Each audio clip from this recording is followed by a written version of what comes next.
السلام علیکم ورحمۃ اللہ وبرکاتہ۔ آج کی محفل میں استغفار کی فضیلت کے بارے میں بیان کروں گی۔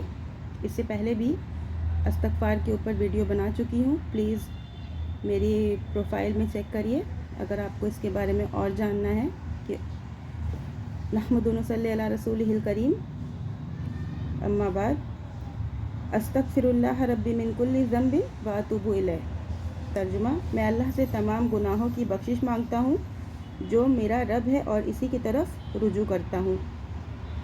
استغفار کی کثرت سے بھی پریشانیاں دور ہوتی ہیں۔ استغفار کو زیادہ سے زیادہ پڑھنے سے پریشانیاں دور ہوتی ہیں، رزق میں برکت پیدا ہوتی ہے۔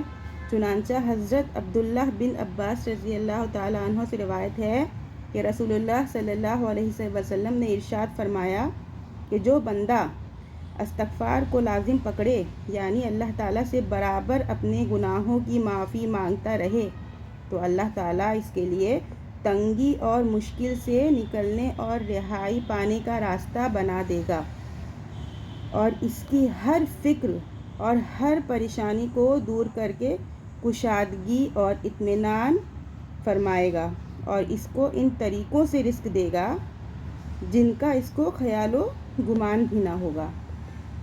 یہ حدیث جو روایت کر بتائی ہے، یہ مسند احمد، سنن ابو داؤد اور ابن ماجہ سے ہے۔ تو اس لیے زیادہ سے زیادہ استغفار کیجیے، اور ایسی ہی چیزوں کو جاننے کے لیے، ایسی ہی باتوں کو، حدیثوں کو جاننے کے لیے please like, share and subscribe my channel. وعلیکم السلام ورحمۃ اللہ وبرکاتہ۔